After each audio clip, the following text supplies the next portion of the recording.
Bueno, vamos a dar inicio a la presente reunión eh, que lo organiza mi despacho de calidad de magistrado del Tribunal Constitucional a efectos de poder desarrollar un permanente diálogo con la justicia penal, que es tan compleja, tan especializada y que muchas veces se requieren de mejores niveles de coordinación con la justicia constitucional para poder resolver algunas controversias en las cuales siempre la justicia constitucional tiene que tener pues la línea claramente definida de lo que es lo propiamente penal, pero también garantizando la preeminencia de los derechos fundamentales, ¿no? En este caso, por ejemplo, a nivel penal, la libertad individual, que es un bien preciado de carácter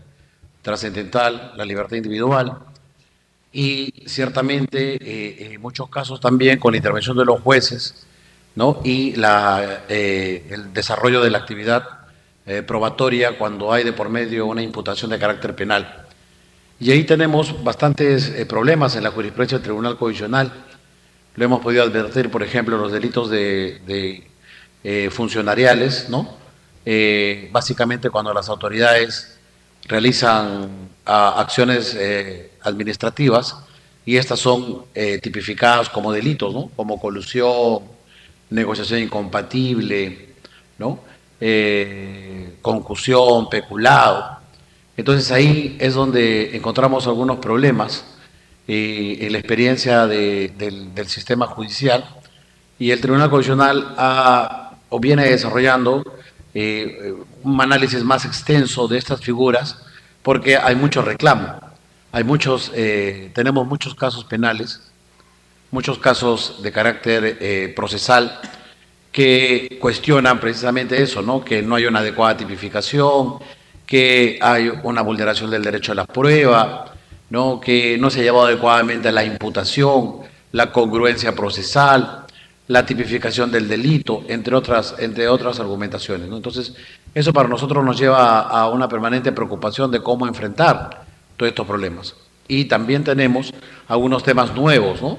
Como la colaboración eficaz, la organización criminal, ¿no? Que también son figuras nuevas que muchas veces creo que ni siquiera en el nivel judicial se entiende cabalmente, ¿no? Entonces, ahí hay un problema bastante importante de tener que analizar. Entonces, hemos querido invitar al profesor Ciro Cancho, que es un destacado especialista en derecho penal, para que nos pueda eh, darnos algunas luces, algunos alcances sobre estas figuras delictivas en el contexto comparado y cómo deben ser aplicados en el sistema jurídico interno.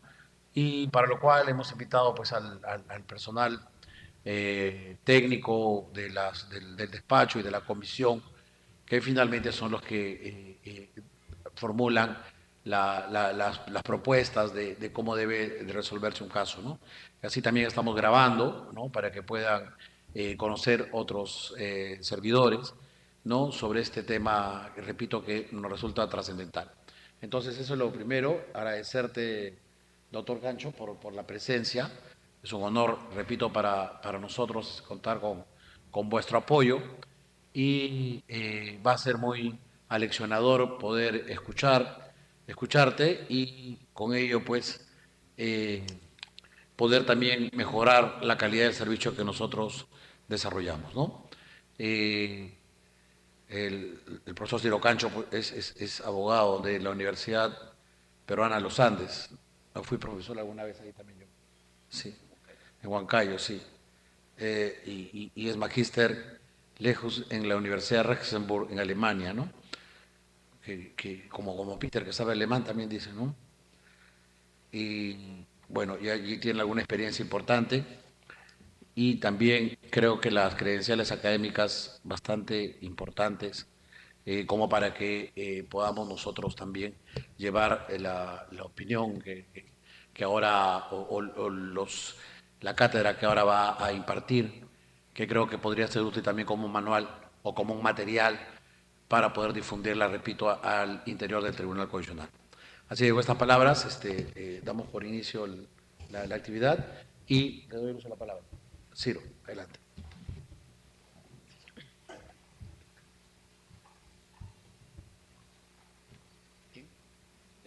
Buenas tardes con todos.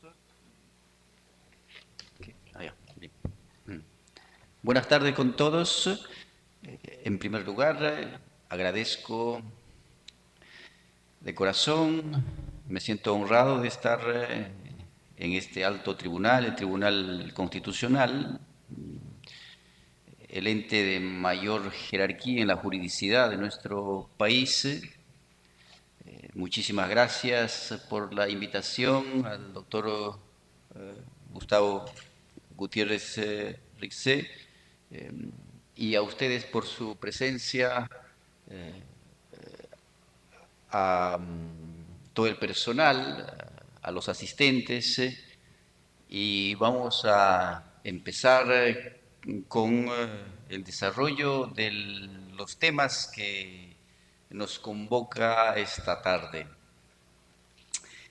En sí,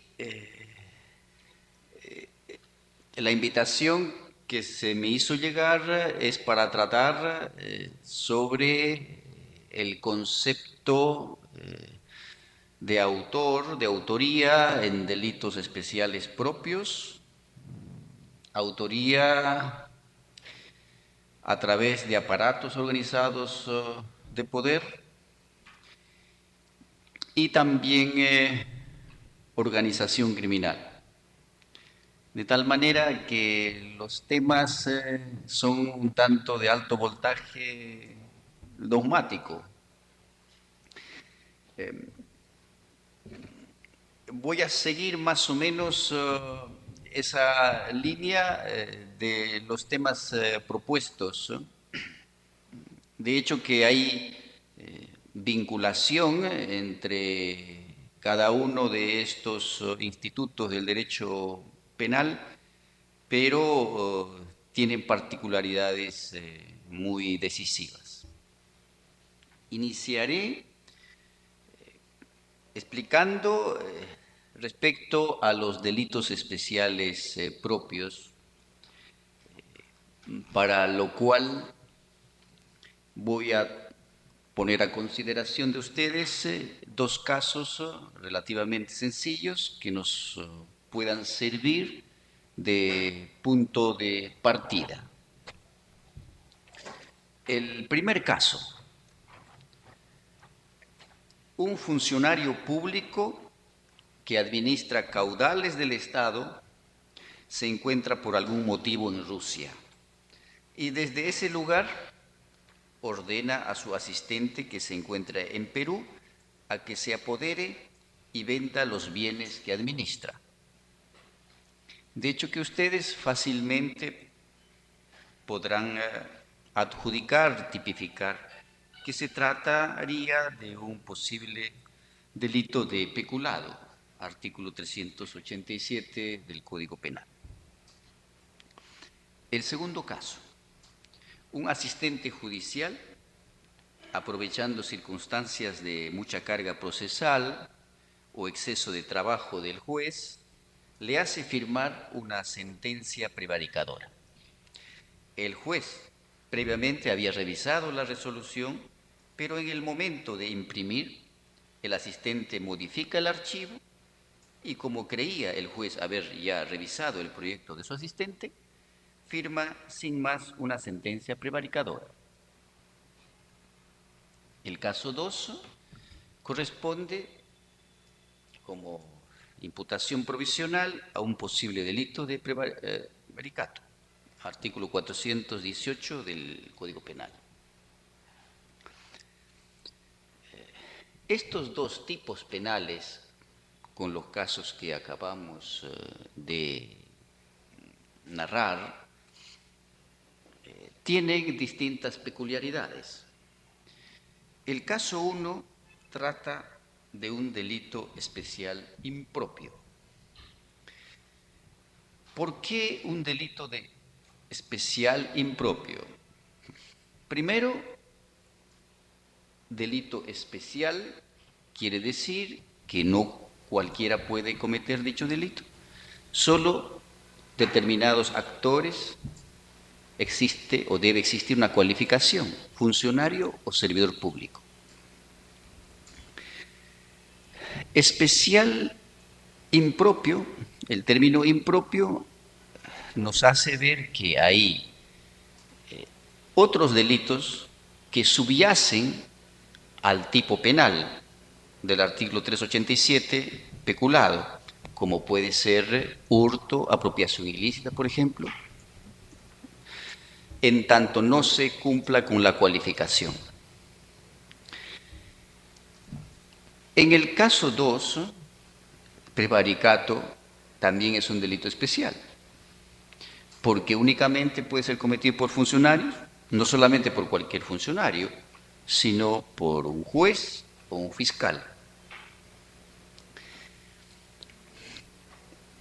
Es un delito especial propio porque no existe un tipo penal que subyace para reconducir la conducta cuando el agente no cumple con la cualificación esperada, con la cualificación que exige el tipo penal. De modo que los dos tipos especiales, un tipo penal especial impropio y el otro tipo especial propio, van a tener algunas cuestiones de dificultad de carácter dogmático. Para resumir, me voy a dedicar principalmente al delito especial propio, tal como me han pedido.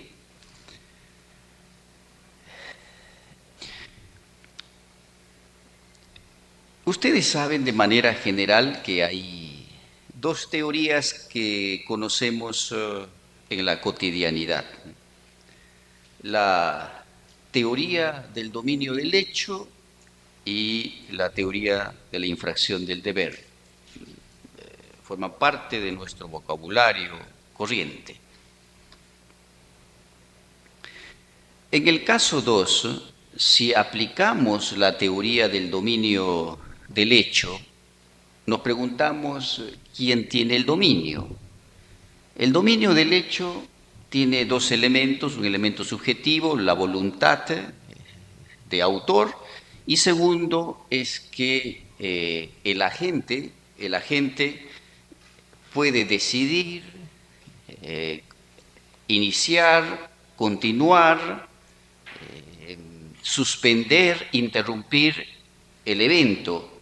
Es el amo y señor del acontecimiento. En el caso de prevaricato que hemos puesto como punto de partida, ¿quién tiene el dominio del hecho? Nos vamos a responder inmediatamente que es el asistente. Sería él el autor, pero el asistente no tiene la cualificación esperada por el tipo penal. Entonces, la conducta va a ser atípica. Si no hay autor, no hay partícipe tampoco. Genera esta teoría problemas de impunidad.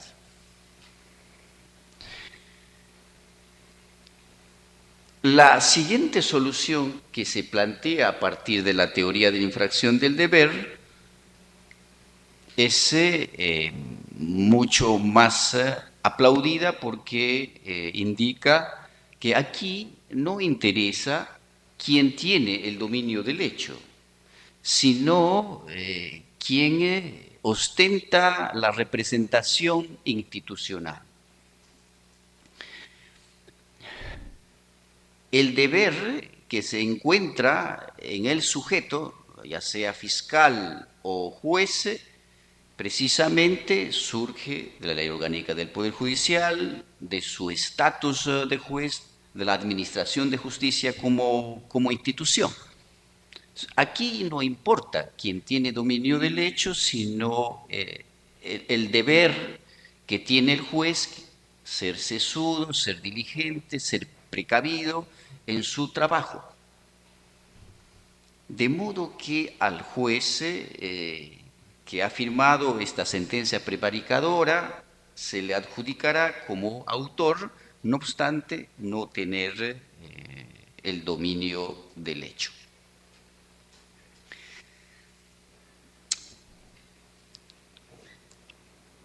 Ahora, y respecto al asistente, ¿cómo podríamos o cuál va a ser la solución? El asistente será partícipe de ese evento delictivo. Y han surgido dos posturas en este marco, en el marco general, la ruptura del título de imputación y la unidad del título de imputación. La ruptura del título de imputación sostiene que el extraños, que es el asistente, tendría que responder por otro delito. Solo el intraños, que es el juez, responde por prevaricato. El extraños, ¿por qué delito respondería? Si es un delito especial propio, no hay un delito que subyace para que se reconduzca. Por lo tanto, su conducta sería impune. Y esa es una de las posiciones más radicales del funcionalismo radical, que es conocido en nuestro país, ni siquiera por Jacob, sino por sus discípulos como Heiko Lesche y de manera indirecta, aunque no es discípulo directo, García Cabero. Carl Jung sigue la línea de su maestro, salvo que hayan cambiado, y Jacobs sigue sosteniendo de que sí es posible en delitos de infracción del deber participación, es decir, unidad del título de imputación. Ruptura, estábamos diciendo, ruptura que cada uno responde por lo que le corresponde. Y se presentaría impunidad, si ruptura del título de imputación, bajo la tesis de la infracción del deber radical de la escuela de Jacobs, no por el propio Jacobs. Si ustedes leen la génesis de la obligación jurídica, el ocaso del dominio del hecho, ahí van a encontrar de que sí es posible la participación en delitos de infracción del deber. Y la otra teoría, la unidad del título de imputación, sí conserva. La unidad del título de imputación sería propuesta por Roxin, o sea que sí admite participación en delitos de infracción del deber. Incluso Roxin admite coautoría, a diferencia de Jacobs y su escuela. Roxin admite coautoría en delitos de infracción del deber. Y aquí un poco un paréntesis. No sé si ustedes, cuando leen las acusaciones fiscales, también las sentencias en el Poder Judicial, cuando se trata de delitos de colusión, delitos contra la administración pública, se suele leer en todos los casos autor, autor, autor, unos 10 imputados, pues, autores, y el representante de la empresa, del consorcio, partícipe, pero cada uno autor, autor. La verdad, no sé qué línea científica sigue ese tipo de resoluciones, de dictámenes, de requerimientos de la Fiscalía. Si es autor individual, autor, como plantea Jacobs, en el autor tiene que integrar todos los elementos del tipo. Pero si vamos a decir que el alcalde solamente firmó, el comité de selección es el que decidió quién gana la buena pro, y al final es el supervisor o los funcionarios que tenían que hacer la verificación de la obra, supuestamente se han coludido en el tema de colusión, ¿Y en qué momento se cumplen todos los elementos del tipo? Si alguien plantea la imputación como autor individual, tiene la obligación, la Fiscalía, de establecer todos los elementos y todos los medios probatorios que acreditan respecto al autor. Es más fácil para la Fiscalía plantear coautoría. Y la coautoría no es que esté al margen. Aquí he sacado una parte del libro La autoría y dominio del hecho de Roxin. Y precisamente habla de coautoría. ¿Por qué no plantean como coautoría los fiscales? No sabemos por qué. La coautoría implica realizar una fracción entre todos, una fracción que corresponde al tipo, y sería mucho mejor y coherente. No, es que es delito de infracción del deber y el delito de infracción del deber no se puede plantear coautoría. Pero eso es lo que dice Jacobs y tiene otros presupuestos y otro tecnicismo. Pero ¿qué va a usted cuestionar en una audiencia donde te dan 5 o 7 minutos todo eso y de que ninguno va a entender de la figura? Pero así estamos en la práctica. Lo que estamos viendo y notando son las dos teorías que conocemos de la ruptura del título de imputación, la unidad del título de imputación y la teoría de la infracción del deber. Yo creo que hasta este punto no hay mayores inconvenientes. ¿De dónde y por qué surge la teoría de la infracción del deber? Surge precisamente por razones de integrar o de evitar la impunidad.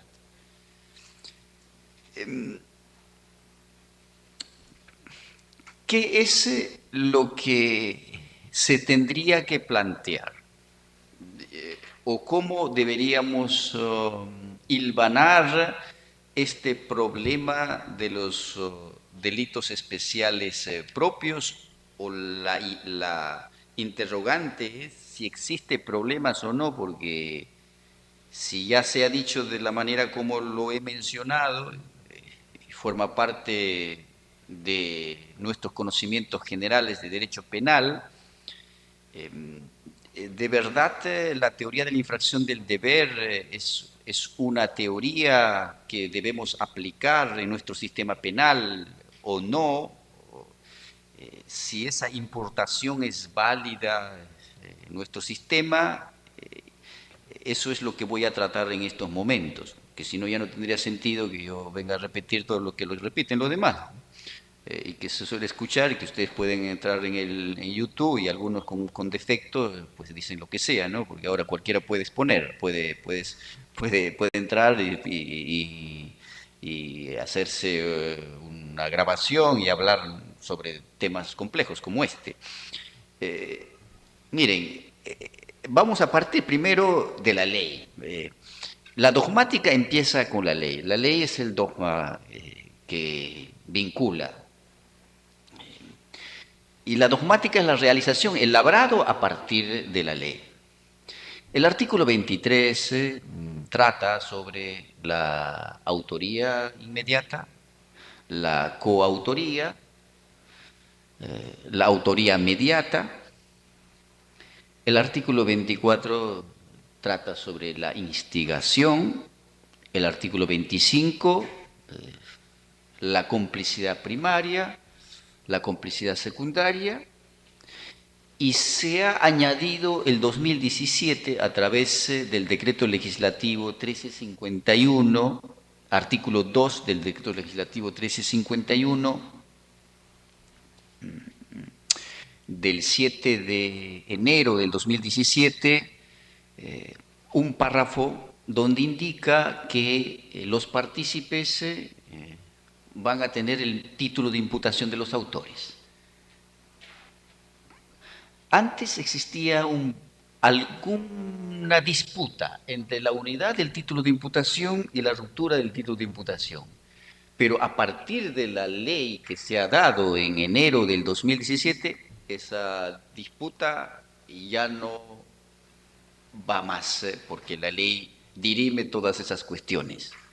Y dice, bueno, el partícipe va a tener que tener el título de imputación del autor. Aquí no hay ruptura del título de imputación. ¿Y eso por qué se dio? Por qué surgió? La tesis de la ruptura del título de imputación, como ustedes habrán podido notar, habrán podido escuchar, o sea, la tesis de la ruptura del título de imputación ha tenido una jurisprudencia un poco débil, pero débil tal vez no, sino no constante, más bien fuerte. Tenemos recursos de nulidad del 2006, el recurso de nulidad 2628-2006, Lambayeque, también el recurso de nulidad 18-2008, Huancavelica, y la casación que ha causado revuelo, y por eso se ha dado la reforma esta de la unidad del título de imputación, la casación del Santa, la casación 782 Santa, ponente Villastein. Y en esa casación, en un caso de enriquecimiento ilícito, delito especial propio,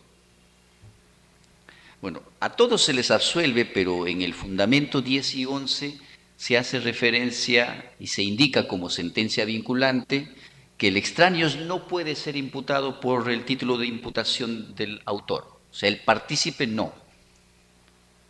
Por lo tanto, el partícipe es impune en todos los supuestos de delitos especiales propios, porque la característica de los delitos especiales propios es que no hay ningún tipo que subyace para reconducir, como sí existe en el primer caso que puse, ¿no? En el delito de peculado, que sí se puede reconducir y el agente, si no cumple la cualificación, responde por hurto. Esa casación muy interesante para la defensa ha causado mucha polémica, mucho cuestionamiento, impunidad, etcétera. Se quejaron y el 2017 se dio esa ley. Ahora ya no haya discusión al respecto. Se sigue la unidad del título de imputación. Con esas alusiones previas y recordando, ya les puse en camino, en horizonte, los dispositivos legales que tenemos que cuidar. El artículo 23, 24 que tiene que ver la instigación, el 25 con la complicidad primaria, la complicidad secundaria y ese agregado de la reforma que en estos momentos rige. De acuerdo, de conformidad a mi diagnóstico, queridos colegas, en sí nuestro sistema no es partidario del concepto diferenciado de autor, sino de un concepto unitario de autor. ¿Saben por qué? El único supuesto donde se disminuye la pena obligatoriamente de manera prudencial y es una causa de disminución de punibilidad es en el caso de la complicidad secundaria. Ustedes pueden leer el artículo 25, el segundo párrafo, refiere que en la complicidad secundaria, cuando el auxilio no es determinante, va a tener que reducirse la pena. En todos los otros supuestos de coautoría, autoría mediata, instigación, complicidad primaria, en todos esos supuestos se toma en cuenta la pena del autor. Ustedes pueden darse cuenta en un juicio, discutir que mi patrocinado es partícipe y no autor, ¿qué sentido tiene cuando finalmente al partícipe le van a imponer la misma pena? ¿Qué importancia tiene? ¿Cuál es la consecuencia jurídica? Nada, en principio. Si se lee con los ojos abiertos, es eso. No se gana con ser partícipe o complicidad primaria, en los efectos jurídicos de la pena, en principio, prima facie, nada. Por lo que yo lo que postulo es que nuestro sistema penal, con la excepción de la complicidad secundaria, por cierto, se rige por el concepto unitario de autoría. Podríamos decir que la participación, como la instigación es un autor intelectual, el instigador es un autor intelectual, el cómplice primario es un autor de menor trascendencia y nada más, porque al final de cuentas va a tener o podría tener, va a tener la misma pena, va a ser tratado como el autor. Si decimos que nuestro sistema de intervención delictiva tiene el sello del concepto unitario de autoría, todos realmente son autores, con excepto de la complicidad secundaria, que sería la excepción. Y la excepción simplemente confirma la regla general, eso no rompe para nada. Siendo esto así, en los casos que he mencionado, en el supuesto de prevaricato del asistente, inmediatamente ustedes van a pensar que el asistente va a ser partícipe como una forma de autoría de menor trascendencia, es decir, unidad del título de imputación. Pero quiero ir más a fondo al respecto. Todas estas consecuencias respecto a la pena del que refiere el artículo 23 hasta el 25 del Código Penal tienen que ver con el injusto culpable, nada más con el injusto culpable. Es decir, tiene consecuencias, por ejemplo, en la prescripción de la acción penal. En abstracto, ustedes se darán cuenta, de acuerdo al artículo 80 del Código Penal, cuánto se requiere para la prescripción ordinaria, extraordinaria. También para establecer, por ejemplo, en el delito de colusión, por exigencias dogmático-materiales de la participación necesaria. Es importante que el extraños sea partícipe del intraños, porque una colusión no se puede dar con uno mismo. La colusión siempre es con otra persona. Son delitos de participación necesaria, son delitos de encuentro. Y también podríamos tomar en cuenta para temas de reparación civil, las consecuencias civiles que generan un delito. Porque para las consecuencias civiles se requiere de un justo único, tipicidad y antijuricidad. Pero, ojo, para la determinación judicial de la pena sí tendríamos que establecer un camino distinto. En la determinación judicial de la pena, cuando a alguien se le adjudica el título de partícipe o autor de menor trascendencia, en delitos especiales impropios, tendría que regirse ruptura del título de la pena por exigencias del artículo 26 del Código Penal. No es tampoco mi inspiración. La inspiración tiene que estar acorde con la ley, con la dogmática. Si no, pues eso es religión, eso es moral, eso es instinto, pálpito. No corresponde hacer eso. El artículo 26 del Código Penal dice que no es transferible las circunstancias propias del autor. Es decir, en el caso del asistente que hace prevaricar al juez, está bien, a nivel de injusto culpable, vamos a darle el título de imputación de prevaricato. Pero cuando vamos hacia la pena, si se trata de un delito especial propio, como estamos identificando, tomaremos en cuenta el artículo 46A del Código Penal, que hace referencia a una circunstancia agravante cualificada por razón de la persona, de su cualificación, por razones personales, el funcionario. Aquí, a contrario sensu, vamos a negar eso, y como se trata de una persona que no es funcionario, una circunstancia atenuante privilegiada sí se puede crear aun cuando no esté en el Código Penal peruano por razones de favorabilidad. La circunstancia atenuante privilegiada se encuentra en el artículo 45A.13 del Código Penal. Al asistente está bien, vamos a sancionarlo con la pena que corresponde, perdón, con el título de imputación de prevaricato, pero en el momento de establecer la pena tendría que hacer efectiva una circunstancia atenuante privilegiada, porque él, si bien es asistente, no es juez, no es fiscal. Vale decir que la unidad del título de imputación vale para el injusto culpable, pero en la pena tiene que haber ruptura del título de la pena. Y en el caso de los delitos especiales impropios, ¿cuál sería la solución? Yo sé que ustedes podrían tener ya una idea más labrada.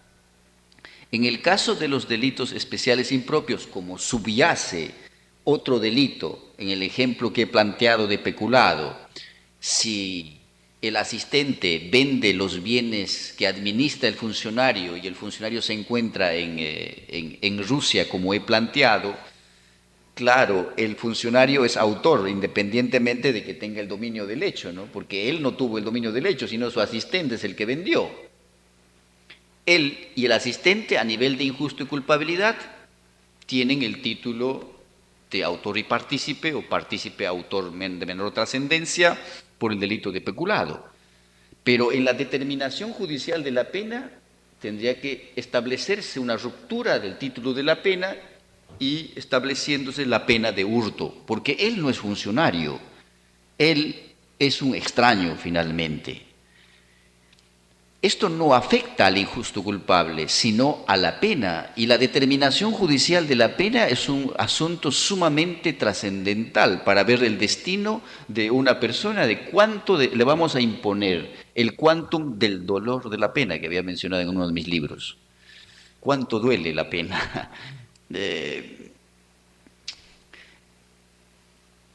Este punto de vista que acabo de indicar tiene que ver con lo que denomino el concepto de la cualificación dirimente de autor. Que esto no es copia ni calco de nadie, es mi cosecha.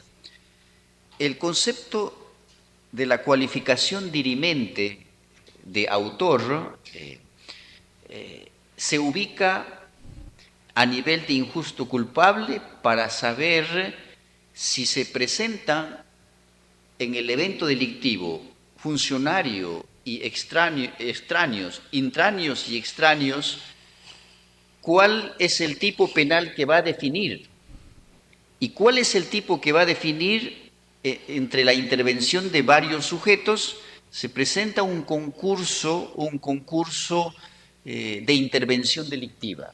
En el concurso de intervención delictiva tomaremos en cuenta el de mayor gravedad o de la especialidad y la consunción, que son propios principios de la dogmática penal.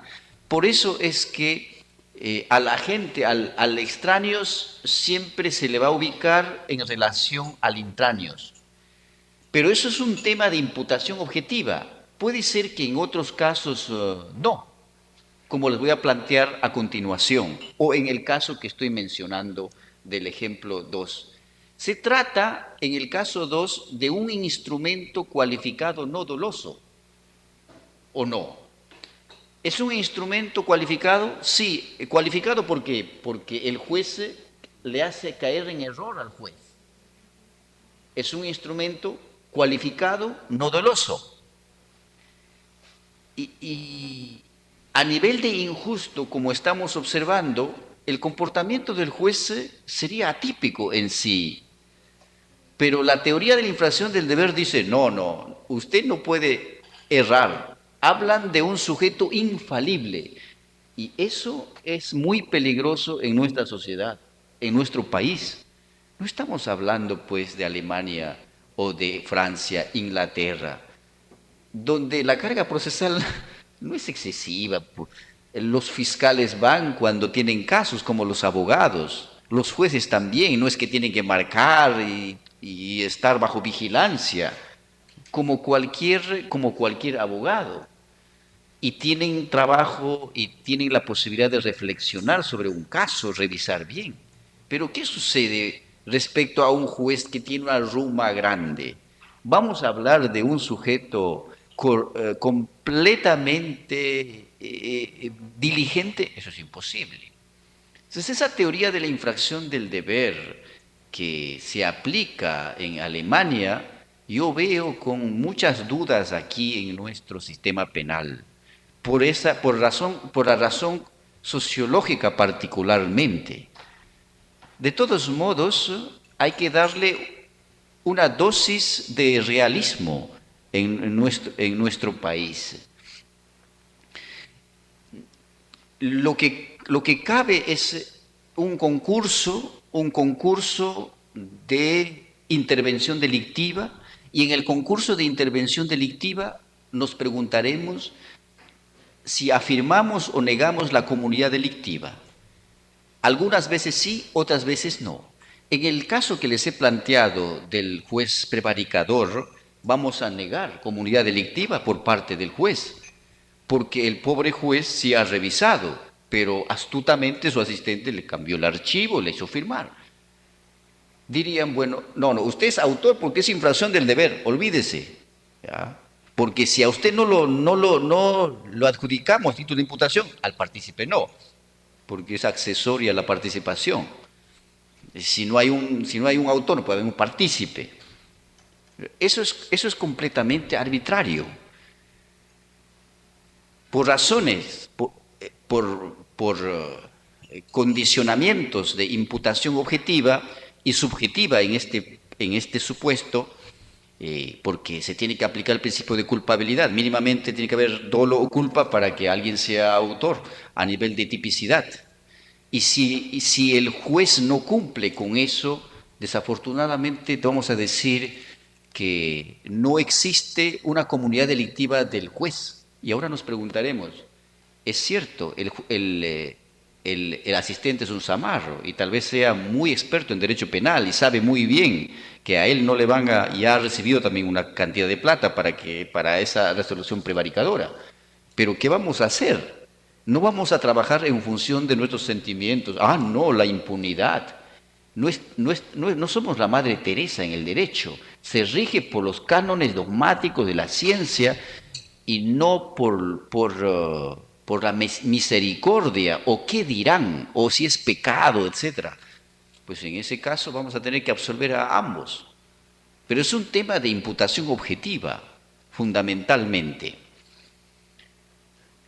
En el caso, por ejemplo, de violación, lo voy a poner, a ver, dice la jurisprudencia del 2011, que era un acuerdo plenario que ha tratado sobre la materia de delitos de infracción del deber, y había una lista de tipos penales que eran de infracción del deber. 2011, si no me equivoco, o 1-2011. 2011, a veces falla la memoria, puede ser que sí, pero es de 2011. Y así se hacía mención a varios tipos penales de infracción del deber. Ustedes han notado en el Código Penal que hay una subdivisión entre delitos de infracción del deber y delitos de competencia por organización. ¿Algún momento ustedes ahí en el Código encuentran ustedes? No van a encontrar nunca eso. Eso es una invención completa, total. Y eso es una invención que va en contra del principio de legalidad, del principio de culpabilidad, como estaba haciendo mención. De acuerdo a los planteamientos teóricos de la escuela de Jacobs, de Roxin, que son los autores que se conocen acá en nuestro país con mayor arraigo, ¿no? Por ejemplo, en el caso de Jacobs, en el delito de violación, supongamos que vuestro compañero es papá, o no sé, bueno, podemos decir que es padre, no sé si se lo será, pero por ejemplo, nada más, ejemplo a uno, bueno, todo felizmente. Digamos que él es papá y su hija de 15 años está siendo accedida carnalmente por un tercero, con violencia, y él no hace nada, no presta auxilio.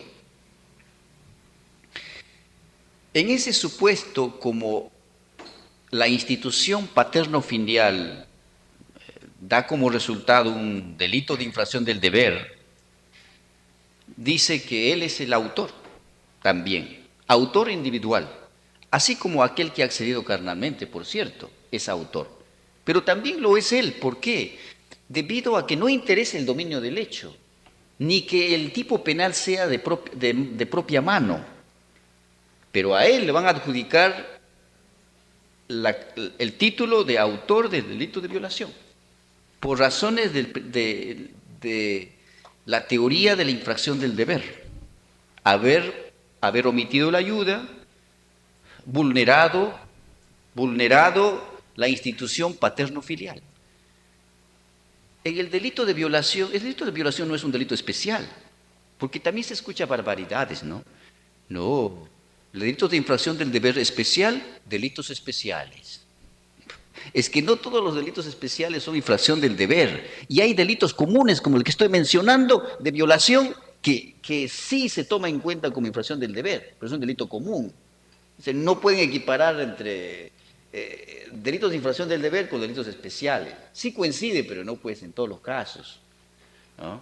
Si usted no le ayuda a su hijo que está siendo robado, del mismo modo, va a ser también autor de robo. O sea, depende de los intervinientes para saber que es un delito de infracción del deber. Pero es peligroso. O sea que sin hacer nada usted puede violar. Pero el delito de violación es de mano propia. Usted no puede acceder carnalmente omitiendo. Y es una categoría ontológica que debe de respetarse, por lo menos en nuestro país. Por lo menos en nuestro país. Ahora, si el Estado nos brinda salud, educación, infraestructura, recursos, buena educación, etcétera, de hecho que exigimos más a nuestros ciudadanos. En Alemania, por supuesto, el padre que no hay, vamos a adjudicarle el autor. Pero aquí, en un país donde hay mucha pobreza, muchas circunstancias, muchas dificultades, ¿hasta qué punto podemos exigir a un ciudadano la corrección? No podemos exigir mucho si no damos. O sea, contraprestación y contraprestación. Ese es el gran problema. Por eso que la dogmática tiene que ser mucho más garantista y se tiene que reforzar las garantías materiales. En este caso se infringe el principio de legalidad en el ejemplo que he planteado. Bien, en concreto, de acuerdo a toda la reforma, y esto sintetiza esta primera parte de mi exposición, de acuerdo a mi planteamiento, es cierto que hay unidad del título de imputación, pero a nivel del injusto culpable, donde se hace referencia a la pena. Pero a nivel de la pena debe existir y tiene que existir ruptura del título de la pena. Y debería ser así por respeto al artículo 26 del Código Penal, que no está derogado, que no está derogado.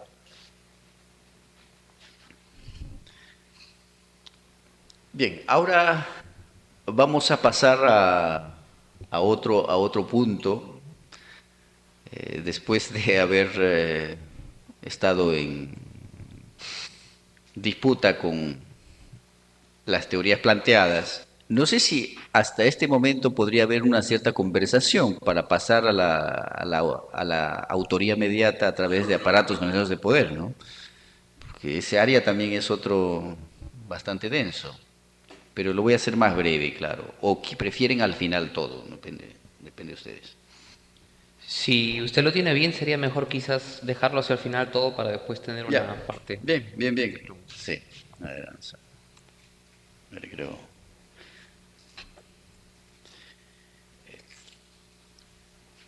Bien, ahora, si pasamos al otro campo de la autoría a través de aparatos organizados de poder, ahora es corriente, ¿no? En los medios de comunicación ustedes habrán escuchado autoría mediata a través de aparatos organizados. precisamente los casos más mediáticos, más vistosos de estas últimas semanas, de estos últimos meses, tienen que ver con esto. Pero la pregunta es, ¿realmente la utilización de la categoría de autoría mediata a través de aparatos organizados de poder es la adecuada? ¿En qué caso se ha aplicado esta teoría de Roxil? Desde 1963 él lo ha planteado. Su última versión es del 2006, la 8ª edición de la autoría y dominio del hecho. En todos los casos que se ha aplicado con conciencia y con conocimiento la autoría a través de aparatos organizados de poder, han sido siempre en las más grandes, altas esferas del Estado. Son crímenes que cometen funcionarios de las más altas jerarquías del Estado. Generalmente presidentes de la República, ministro del Interior, todos aquellos ligados a el Estado. Y excepcionalmente, aquellas organizaciones que tienen la complejidad y el aparato de un Estado. Por ejemplo, terroristas, los movimientos separatistas, son terroristas, los guerrilleros, etcétera, que están en guerra con el Estado, queriendo implantar nueva estructura, etcétera. ¿Y qué es lo que cometen o cuáles son los delitos que cometen estas organizaciones? Son crímenes internacionales, no cualquier delito común, sino crímenes internacionales, como lesa humanidad, genocidio, lesa humanidad, crimen de guerra, crimen de agresión. Todos esos se encuentran en el artículo 5 del Estatuto de Roma de la Corte Penal Internacional, que viene desde Nuremberg de 1045, que ha tenido evolución.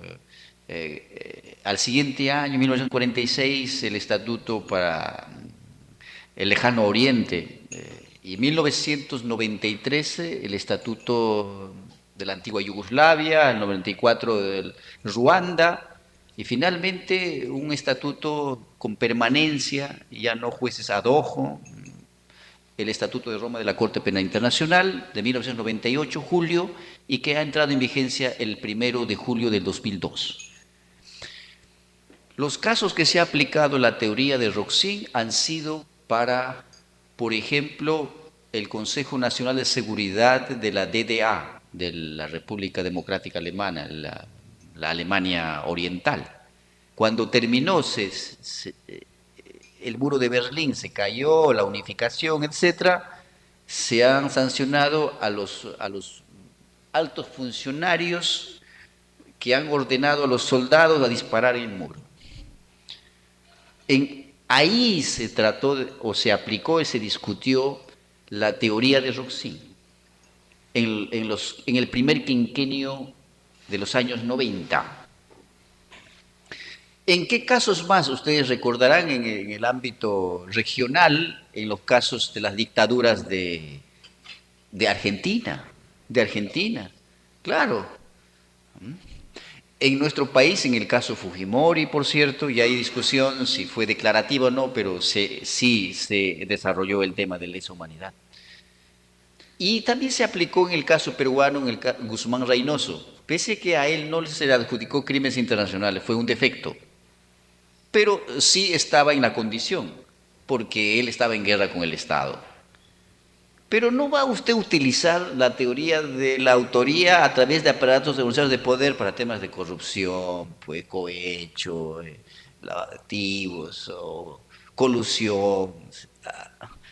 El mismo Roxin, en este libro, aquí es de la autoría mediata, hace referencia que son para delitos, crímenes cometidos por las altas esferas estatales, de los funcionarios del más alto nivel, porque solo en esa medida se puede cumplir los presupuestos de la autoría mediata por organización, aparato organizado de poder, al margen del derecho, fungibilidad y disposición del hecho, que es el último requisito que añadió el 2006 Ruxin. Pero no se puede aplicar y decir fácilmente y decir, no, aquí aplicamos autoría mediata a través de organización, aparatos organizados de poder. Y estamos discutiendo un tema de lavado de activos o no sé, cualquier otro delito. Es que se requiere de una compleja estructura que cualquier delincuente no puede tener. Y a su vez añadimos que es organización criminal.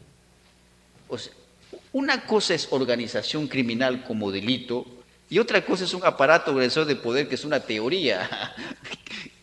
No quiere decir que cuando se da o cuando estamos en presencia de un aparato organizador de poder, ese aparato organizador de poder es en sí una situación delictiva. O existe un tipo penal de aparato organizador de poder que por sí mismo es delictivo. Eso es un absurdo. Y si usted va a vincular con la organización criminal, aparato de poder, no sé qué cosa está diciendo, es que son incompatibles. La organización criminal va a tener otros tipos de códigos, otro tipo de imputación para autoría y participación que se puede utilizar de la dogmática corriente. Pero una organización criminal no es un aparato organizado de poder, ni viceversa. El aparato organizado de poder siempre nace de la cúpula más alta del Estado, y nada más. En la teoría de Ruxin se aplicó últimamente, como él menciona, en el caso Katanga, República Democrática del Congo, o sea, casos siempre vinculados al derecho penal internacional. Eso tiene que tener una corrección de todas maneras. ¿Y por qué? Porque la organización criminal tiene finalidades económicas. Son delincuentes comunes, son delincuentes domésticos, son delincuentes del diario. En cambio, los crímenes internacionales son cometidos por delincuentes por convicción, criminológicamente hablando. Son delincuentes distintos, que per se parten de una estructura estatal. Por eso es que nunca es aplicable la teoría la teoría de aparatos organizados de poder en los casos de discusión corriente que podemos tener en nuestros tribunales, ¿no? Salvo que en algún supuesto estemos frente a crímenes de genocidio, lesa humanidad, crimen de guerra, crimen de agresión.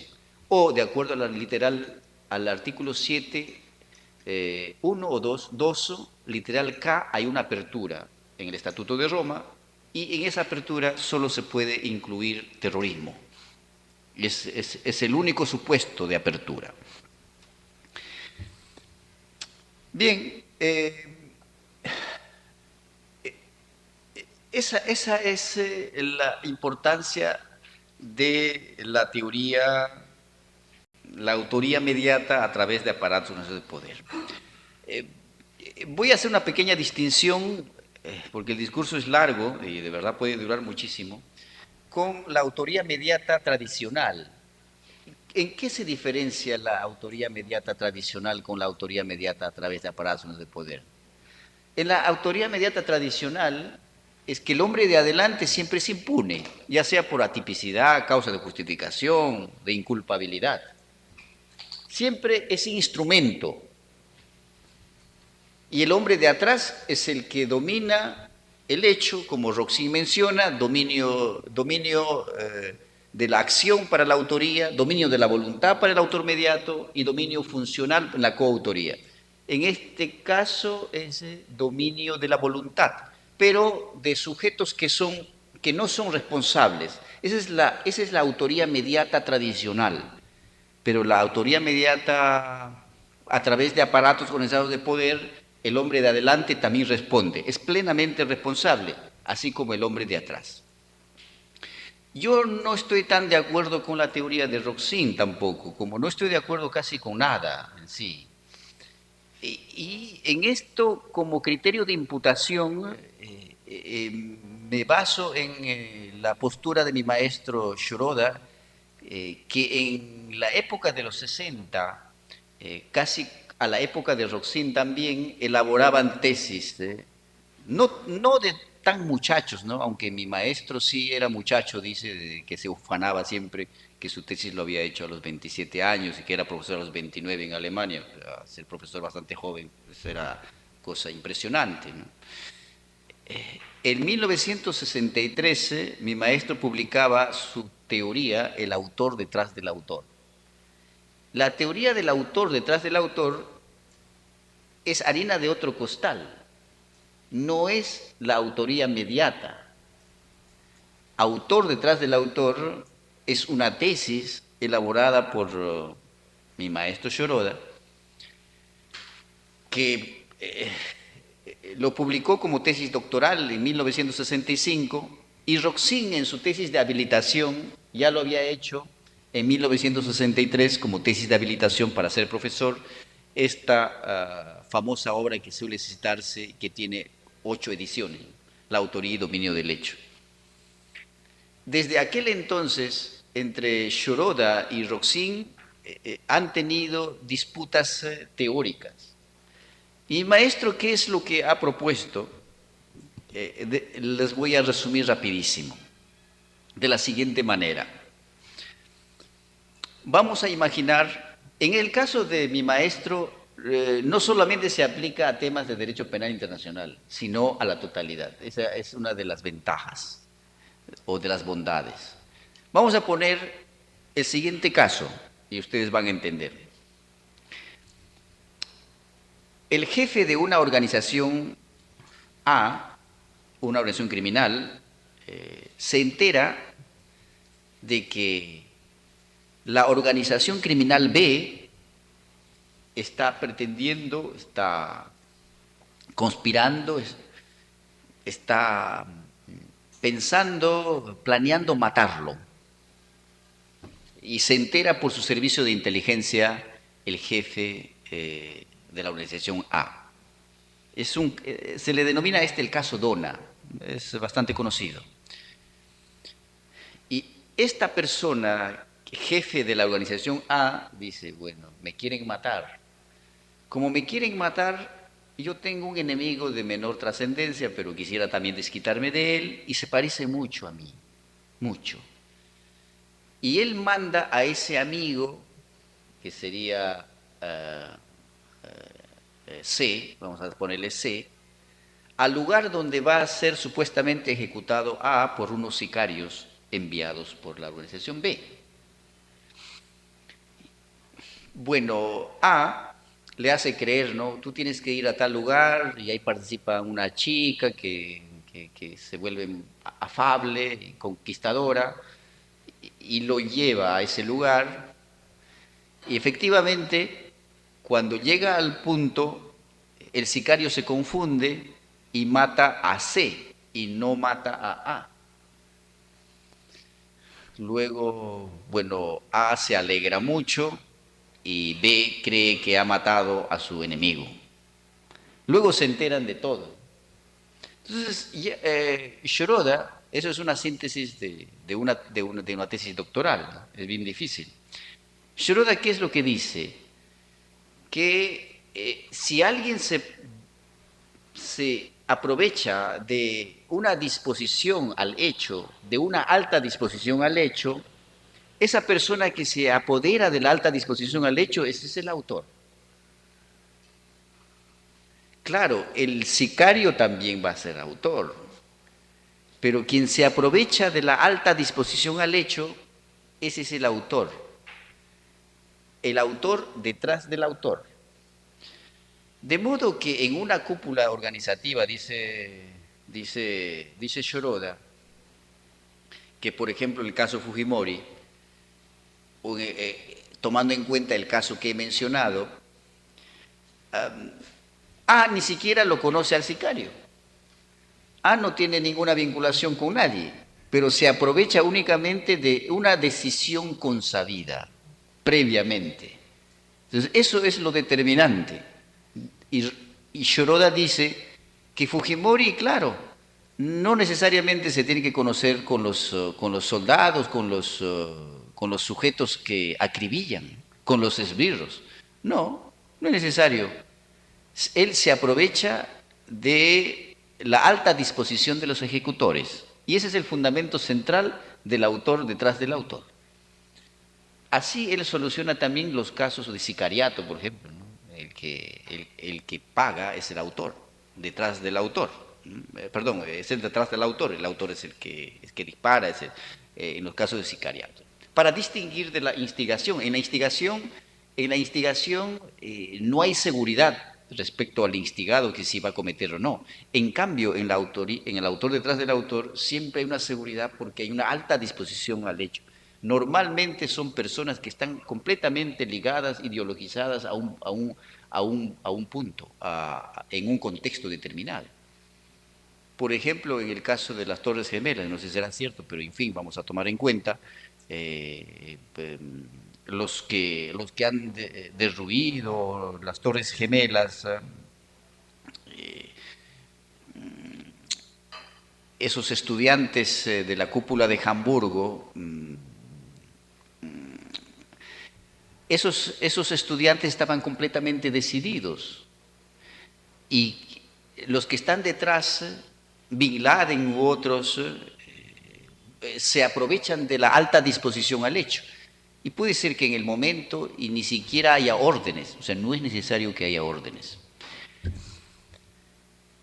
Lo manifestado por Shoroda, yo creo que en una evolución, en buen idilio, podría considerarse como un criterio de imputación objetiva. La verdad que al respecto recién estoy desarrollando, pues, no hay mucho tiempo, ¿no? Como profesor litigante y todo en nuestro país, es que sería bueno que yo me dedique todos los días a escribir y a pensar como un monje del derecho, un científico sería extraordinario, pero nuestra realidad es distinta. Eso respecto a la autoría a través de aparatos organizados de poder.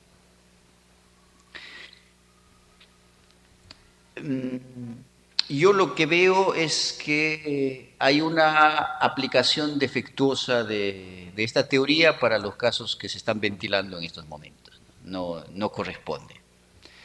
Y como no se tiene conocimientos teóricos depurados, se lanza nada más y cuando ya se han lanzado, son propuestas jurídicas, luego se aclaran y el caso resulta siendo atípico. Eso ya no es problema del juez, ¿no? Problema del persecutor del delito, lamentablemente. ¿Qué vamos a hacer? No puede caer en impunidad. Si eso se llega a eso, y a usted se convierte en un motivador político. ¿Cómo se llaman esas sentencias? Esos son jueces impulsores políticamente. Y los jueces y los fiscales y todos los operadores jurídicos tienen que regirse por la ciencia penal, por la ciencia del derecho, por la juridicidad. Y no por motivaciones personales ni tampoco por lo que se comenta y la euforia, el linchaje, el linchamiento de la prensa o de la comunidad. Para finalizar, el tema de organización criminal. Organización criminal está en el artículo 317 del Código Penal. Más o menos lo que describe es el que promueve, el que organiza, el que constituye o integra una organización criminal de 3 o más personas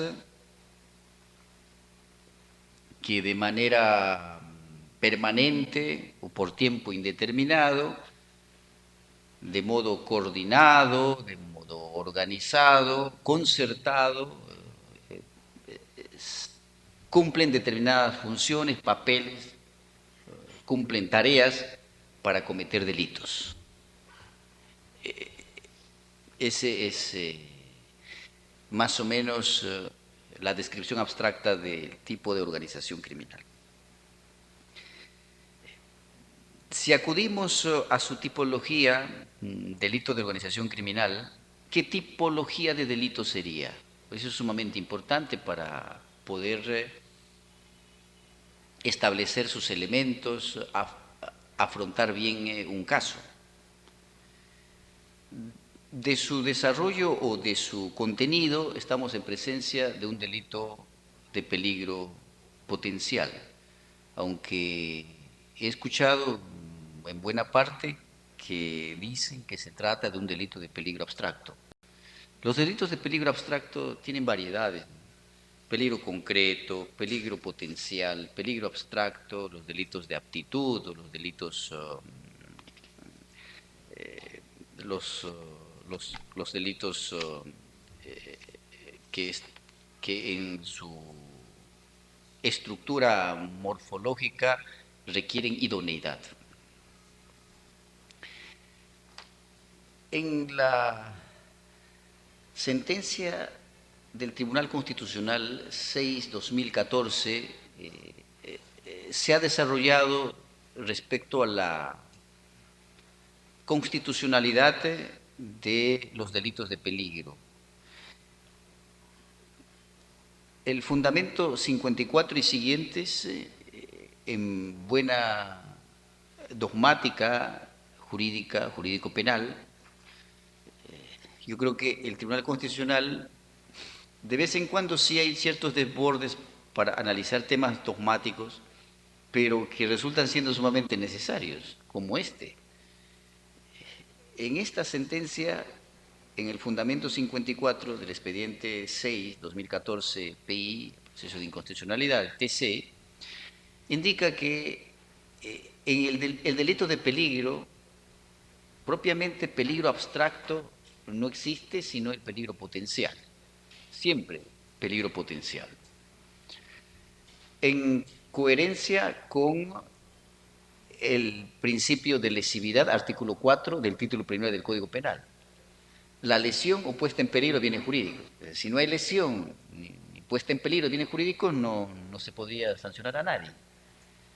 Tal es así que el Tribunal Constitucional dice que en un supuesto para condenar por peligro tiene que haber idoneidad de la conducta.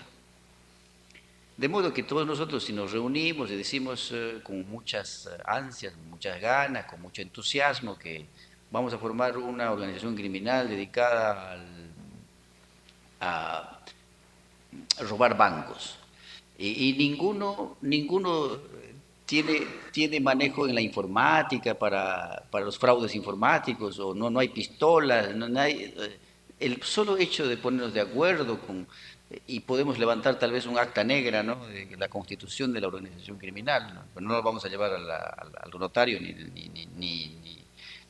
lo vamos a escribir en los registros públicos.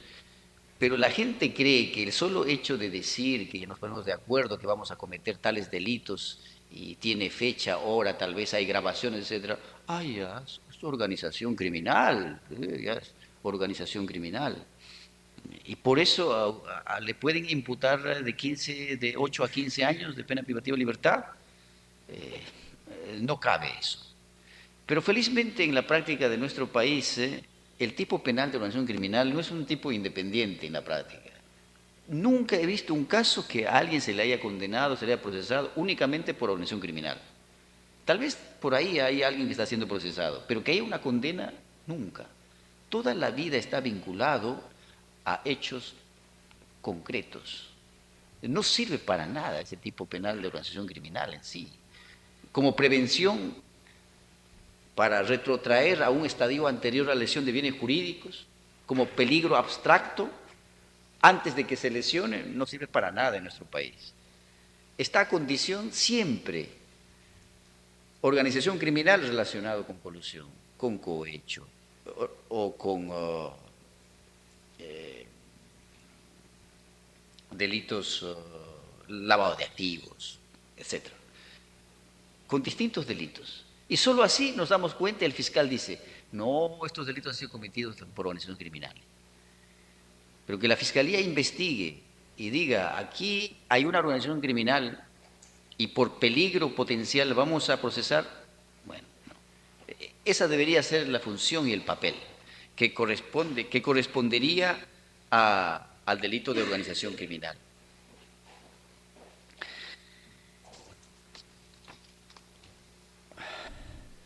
Si se dice que se trata de un delito de peligro potencial,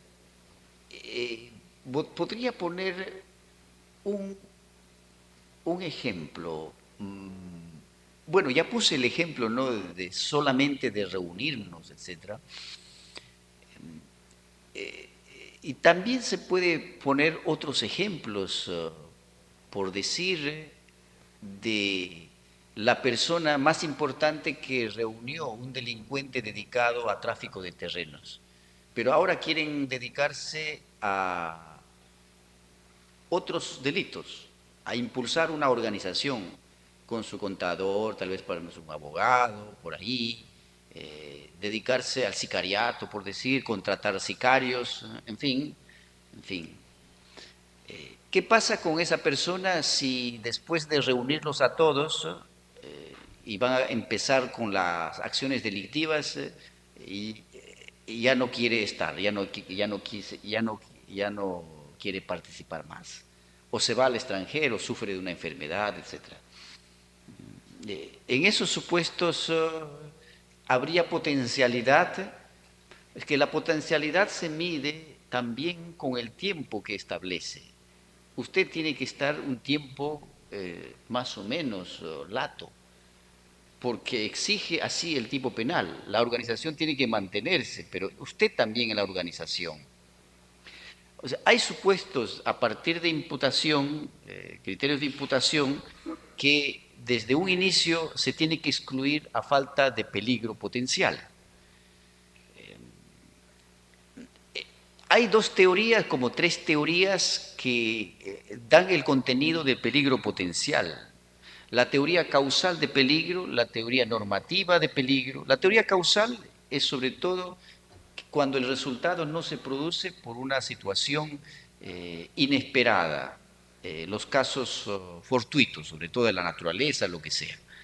Y la teoría normativa plantea también que el resultado no se produce por razones inexplicables, principalmente por acciones humanas, de un tercero, de la propia víctima, etc.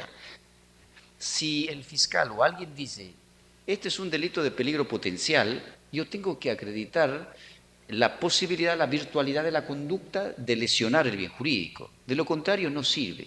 Les pondría un ejemplo de colusión. En el delito de colusión también es un delito de peligro potencial. O sea, no basta la concertación.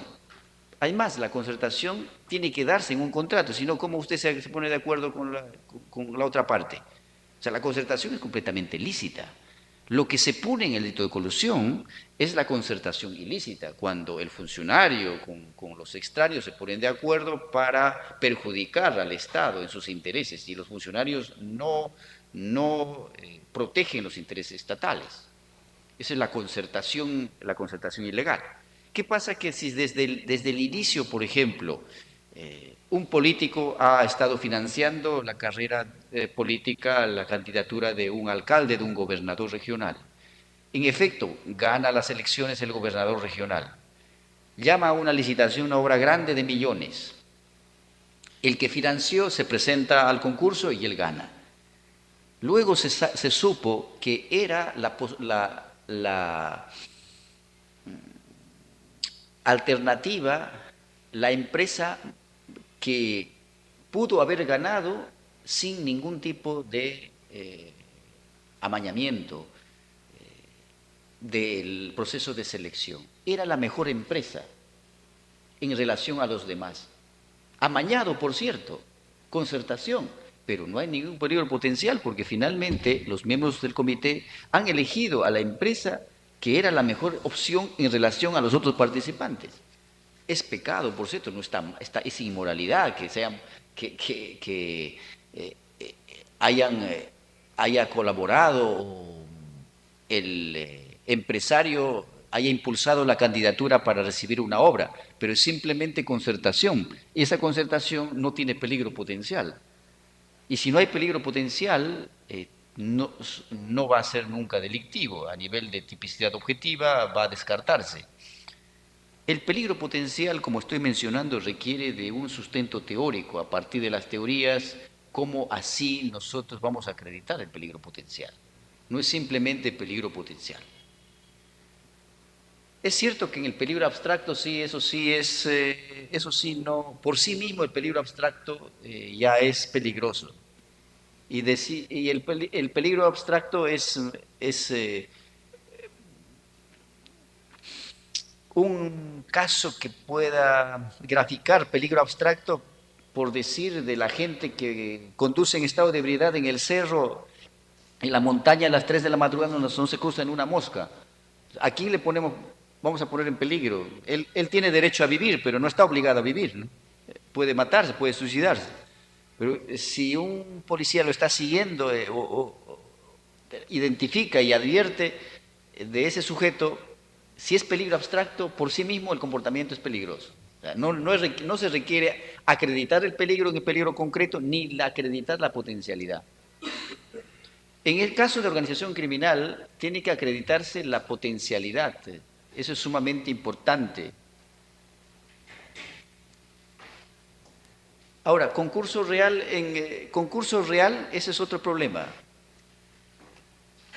El acuerdo plenario 8-2019, que ha tratado en el fundamento 23, 24 sobre el concurso real, dice que si no está en el tipo penal el elemento agravante de organización criminal, tiene que establecerse y acreditarse como concurso real, artículo 50 del Código Penal, uno, por organización criminal y dos, por el delito que se ha cometido. Pero esto sufre realmente de un quiebre dogmático. Si el delito de organización criminal es un delito de peligro, independientemente de que sea peligro abstracto, concreto, peligro potencial, solamente se sanciona por peligro abstracto, por peligro, perdón, en general, por peligro, solo si es que no se ha llegado a la lesión. Si se ha lesionado el bien jurídico, únicamente por el delito de lesión se tiene que procesar y condenar, por el principio de consunción, porque el delito de lesión consume el delito de peligro, pero no la suma de ambos. Pero como todo tenemos que responder con el derecho penal, y los dioses han dicho, no, acá concurso real, y váyase por ahí que la subsidiariedad y sentido inverso, el principio de consunción, nada. Entonces vamos a sumar, uno por organización criminal como delito de peligro y por el delito de lesión. Esas son barbaridades, de hecho. ¿Y qué fundamento dogmático hay al respecto? Nada. Simplemente se dice que así va a ser. No hay una argumentación, un discurso articulado que pueda explicar lo que se está diciendo. Y si contiene el tipo penal, por ejemplo, en el delito de colusión, ahora sí existe una figura que a partir de las reformas que se han dado en 2022, 2023, si no me equivoco, en la época de pandemia, porque antes no existía. En colusión hay un tipo agravado cuando se comete la colusión por una organización criminal. En esos casos, en esos supuestos, dice el acuerdo plenario 8-2019, sí, en efecto, claro, en ese supuesto sí no hay ningún problema, ¿no? Porque el tipo penal así lo está estableciendo. Habría sido bárbaro si es que se dijera, además, de manera independiente como organización criminal. En esos supuestos de tipos agravados con organización criminal, yo creo que no hay mayores inconvenientes.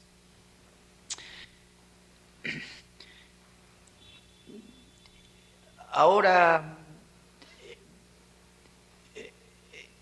no respetar los criterios o los principios de la dogmática penal para resolver un caso donde se presenta peligro y lesión en sí es bastante preocupante.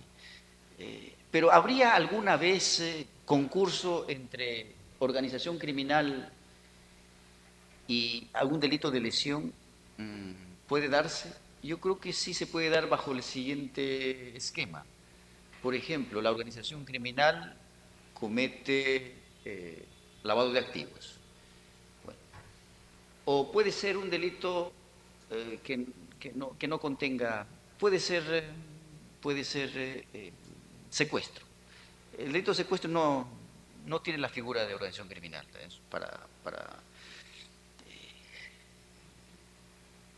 La organización criminal comete secuestro. En ese caso, solamente se sancionaría por secuestro, por cierto, ¿no es cierto? Por principio de consunción. Porque el delito de peligro abstracto es subsidiario. Solo en la medida en que no se dé lesión, se aplica delito de peligro. Pero puede darse concurso real cuando la organización criminal aún persiste después de que haya cometido secuestro. Y aún se mantiene. Entonces ya empezaría una línea a partir de ese punto. Y si se mantiene como es un delito permanente, podría tal vez discutirse un concurso real, solo en ese extremo, pero no desde una situación inicial. Y finalmente, intervención delictiva. Ya creo que he hablado con el tema de que no debemos confundir organización criminal con aparatos necesarios de poder. Y creo que eso está claro. Solo quería añadir algo importante. ¿Qué pasa con los casos en el que coyunturalmente alguien colabora con la organización criminal? La ley 30.077, artículo 2, punto 2, dice que basta que usted colabore de una u otra manera, de manera accidental, ya forma parte, le van a adjudicar organización criminal, que es un delito bastante grave. En esos supuestos considero de que debe aplicarse criterios de imputación objetiva bastante rígidos para excluir, de ser el caso, la intervención de un tercero. Aquí hay dos teorías, la teoría de la transferencia y la teoría del hecho propio. Pienso que la teoría del hecho propio, que se toma en cuenta en España, como Canciumeliar, Silva Sánchez, y en Alemania también, y eso en países europeos donde la juridicidad es mayor, de todas maneras el sistema, la calidad de vida, etc., se toman teorías mucho más garantistas. En cambio aquí las penas gravísimas, 35 años la pena más grave, o sea, superior a los crímenes internacionales. Los crímenes internacionales, de acuerdo al artículo 77 del Estatuto de Roma, se llega solamente a 30. O sea, nosotros hemos superado grandemente. O sea, nuestros delitos son más graves que crímenes internacionales. Tenemos que tomar en cuenta una dogmática mucho más rigurosa. Y de pronto, si alguien colabora con una organización criminal, prácticamente lo inmiscuyen, como está sucediendo, y eso es una barbaridad. Y al final, si es que de verdad se le puede vincular, soy y sigo siendo partidario, en la determinación judicial de la pena tendría que hacer una ruptura de la pena. ¿Qué cosa hizo el que intervino? Fue un taxista que llevó a los sujetos que iban a matar y sabía el taxista que estaba llevando delincuentes, en fin. Por llevar nada más y sabía el taxista de que se trataba de una acción criminal, vamos a tener que aplicar estrictamente la unidad del título de imputación. Ya bueno, aun cuando se aplique la unidad del título de imputación a nivel de injusta culpabilidad, pero en la pena a ese pobre extraños que nada tiene que ver con la organización criminal en sí, se tiene que haber una ruptura de pena. Eso es uno de los grandes problemas que tiene nuestro sistema penal, las normas que se han dado en el punto de organización criminal. Estaba viniendo algo a la cabeza, pero en el momento se me fue, no sé, porque a veces muchas ideas que van pasando por el ojo de una aguja y al mismo tiempo, ¿no? Y hay una suerte de como que hay una congestión un poco fuerte. Pero respecto a organización criminal, el panorama es un tanto nebuloso, y cualquiera podría estar vinculado a la organización criminal. Ya. En la tipología de organizaciones criminales, normalmente, para que sea fácil, hacen mención a la red criminal. Y en la red criminal es el que lo consideran también al contador de por ahí, tal vez, o a algún abogado que emitió una opinión en el momento y la han grabado y está, no, organización criminal, etc. Esta tipología de red criminal es sumamente peligrosa y no tiene asidero legal desde la dogmática penal. Hay jerarquía estándar, jerarquía regional, agrupación jerárquica de un consorcio de agrupaciones criminales. Hay un grupo central también para sujetos que tienen que ver una organización criminal propios de fraudes bancarios, etcétera, muy especializados para delitos complejos. Y otro la red criminal. Y la red criminal usted lo pueden inmiscuir simplemente porque saludó, lo vio, se tomó una foto, etcétera. Esta última tipología realmente es para expectorar, sobre todo en una sociedad donde las garantías materiales deben ser mayores. Solo en la medida en que un país de infraestructura, educación, salud, podemos exigir más a un ciudadano. Cooperar con la juridicidad, ¿hasta qué punto cooperamos? Termino con una pequeña anécdota, no es ninguna anécdota, pero en la filosofía antigua, clásica, se recordarán ustedes que Sócrates, maestro de Platón, ha sido condenado. La acusación fue de Anitos, Melitos y Licón por corromper a los jóvenes, etcétera, por crear falsos dioses, en fin, pena de muerte a Sócrates, a beber la cicuta, etcétera.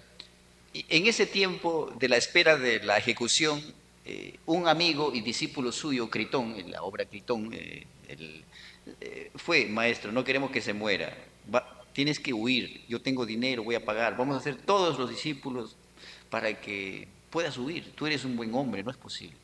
Se dio una discusión con Sócrates y Critón sobre todo, y Sócrates le dijo que aun cuando la sentencia sea injusta, el Estado ateniense le había brindado la libertad de discutir en las plazas, de tener libertad, de tener la posibilidad de vivir bien por mucho tiempo. Y por un error de la justicia no podría defraudar. También añadió diciendo que le había brindado a una mujer que era Jantimpa, muy, muy, muy odiosa, y por eso se hizo filósofo. Sócrates decía: cásate, te aconsejaba que te cases. Si es buena mujer, vas a ser feliz. Y si es una mala mujer, por lo menos vas a ser filósofo. En sentido contrario, a contrario sensu, en una sociedad donde no le brinda al común de los ciudadanos los servicios que corresponde, una calidad de vida más o menos estándar, no puedes exigir demasiado. Las penas tienen que ser menores. Cuando es una sociedad altamente ordenada, hay todos los servicios, hasta pena de muerte se puede aplicar, porque el Estado tiene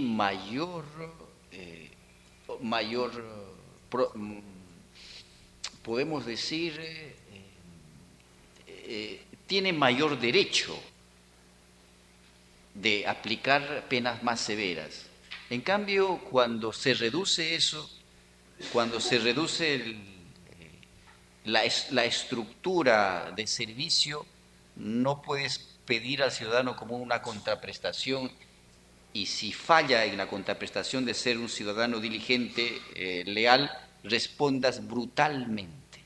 No es posible. De tal manera que en nuestro país, a diferencia de la dogmática penal que vilipendia con el derecho penal del enemigo y con la tercera velocidad de Silva Sánchez, en fin, eso habría que tomar con mucha prudencia en nuestro país. No todo lo que se pueda importar realmente podría hacernos bien. Muchas gracias.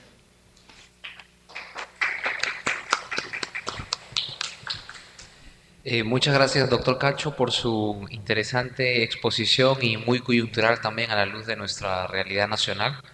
Quisiéramos un poco dar pie a algunas preguntas, al menos quizás dos o tres, o bueno, vamos viendo conforme vamos avanzando. Y bueno, yo al menos tengo una, ¿no? Quizás para empezar. Y es, eh, claro está que quizás dos de los principales asuntos de la dogmática penal que se ven hoy en día en coyuntura son quizás una extensión exacerbada de la autoría inmediata y de la organización criminal, ¿no? Entonces, respecto del tipo de la organización criminal, usted hacía referencia de que se trata de delincuentes comunes que tienen cierta estructura y que tienen una finalidad económica. Pero yo quisiera preguntarle si desde la dogmática penal es posible hablar de una organización criminal que se haya insertado en el propio aparato estatal, o si es que es un supuesto que está negado por por la dogmática penal porque no se cumplen los presupuestos. Bien, eso es una pregunta muy interesante. Mire, el acuerdo plenario número 1/2017 de la Sala Penal Nacional, Fundamento 22, pero está entre 20, 22, 21, 22, creo que 20, 22, falla. Refiere, por ejemplo, en los casos de los partidos políticos que tal vez no tengan institucionalidad estatal, pero por sí mismas las instituciones no son organizaciones criminales, por sí mismas, per se. Pero eso no quiere decir que los integrantes de la institución en algún momento puedan fomentar una organización criminal. Y eso es ya diferente. Sí puede existir, pero por sí mismas las instituciones del Estado no es posible. Por eso es que Roxin en esos casos siempre habla para crímenes internacionales a nivel de estructuras mucho más complejas. La estructura del aparato de organización de poder es más compleja que una organización criminal. Y solo en ese extremo se aplica autoría inmediata a través de aparatos de organización de poder, no de una simple organización que puede nacer de una institución como el Ministerio Público, el Poder Judicial. En esos casos se va a utilizar los dogmas, las instituciones de autoría y participación tradicionales, pero no autoría a través de aparatos organizados de poder. Si es que surgiera una organización criminal, o sea, es posible que se dé organizaciones criminales aprovechando el aparato estatal, es posible, pero por sí mismo la institución no puede considerarse como organización criminal. Así lo ha indicado creo en buen romance, este acuerdo plenario que estoy mencionando. Pero a través de una ley no se puede decir pues que los partidos políticos, por ejemplo, yo creo que hay una iniciativa y va avanzando, ya tiene un gran avance, ¿no? Que no son organizaciones criminales. Eso no es necesario ni siquiera decir. O sea, no puedes decir, porque eso es llamar la atención. Y se va a interpretar en el sentido de que si tú formas parte de un partido político, no te pueden acusar por organización criminal. Eso es absurdo. Eso es absurdo. No porque formas parte del Ministerio Público, del Poder Judicial o de la policía, no puedes formar parte de una organización criminal. Es diferente. Diferente. Muchas gracias. ¿Alguna pregunta más? Doctor Gómez.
Mire, y como había mencionado, los delitos de infracción de deber no existen realmente.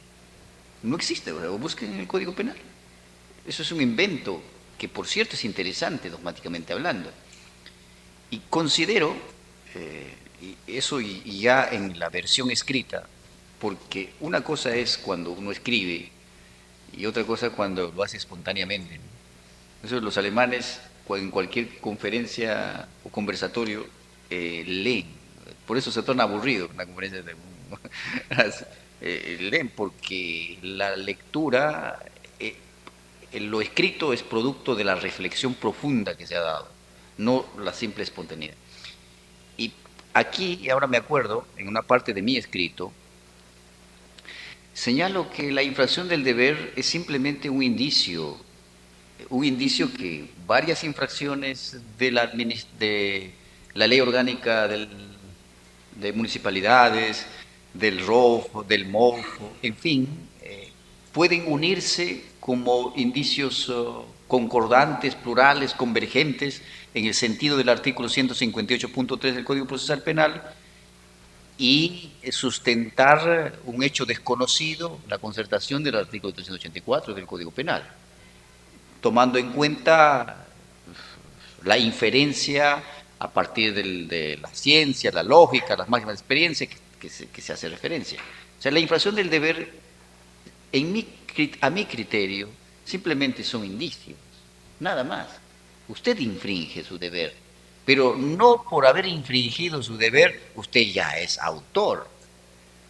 Como en el ejemplo del prevaricato. Usted no se dio cuenta, ya, o sea, autor, ya, usted tiene que darse cuenta. Ah, no se dio cuenta, pero ¿cómo voy a controlar al gerente? Voy a estar todos los días vigilándolo, etcétera. Es imposible. Y si son municipalidades, si son gobiernos regionales grandes, de alta complejidad, pues no me pueden cargar todo. Es imposible eso. La teoría de la infracción del deber tiene grandes problemas con el principio de culpabilidad y con el principio de legalidad. Y aquí yo creo que se ha tomado muy a la ligera, y yo creo que también cuando tenía los pantalones cortos hace buen tiempo estaba muy entusiasmado con la teoría de infracción del deber. Pero ahora, ya cuando uno huele polvo y está en el mismo lugar en los acontecimientos, en la misma batalla, uno se da cuenta cuáles son esos grandes problemas que se presentan. Yo estoy completamente de acuerdo con usted en ese sentido. A eso se debe que mi planteamiento, si bien es cierto ya la unidad del título de imputación a nivel del injusto culpable, ¿qué vamos a hacer? Porque la ley está así, el artículo 25, último párrafo. Pero eso no significa que a nivel de determinación judicial de la pena no exista una ruptura de la pena, del título de la pena, tomando en cuenta el artículo 26 del Código Penal. No me pueden tratar como si fuese el funcionario. A nivel de injusto culpabilidad, sí, que tiene prestación para distintos aspectos, ¿no? Para prescripción, para delitos de participación necesaria, para temas de reparación civil, entre otras seguramente cumple funciones. Pero al final de cuentas, en determinación judicial de la pena, yo respondo por mi situación, por mi estatus. Y eso debería hacerse, debería de cumplirse el artículo 26 del Código Penal, que en un primer momento lo han considerado el artículo 26 en la sentencia de Villastén, en esa sentencia del 782-2016, el Santa, que ha sido criticado por todos, y en buena dogmática dijo, pues, ruptura del título de imputación. Y como se daba la ruptura, el partícipe no respondía, un delito especial propio. Y todos salieron a protestar y se estableció, se dictó la ley. Pues, ya. Y una forma de salir de eso, dogmáticamente hablando, es de acuerdo a mi propuesta. Ya no por el tema de infracción del deber, sino bajo la teoría del concepto de la cualificación diferenciada de autor. El concepto de la cualificación dirimente, perdón, dirimente de autor.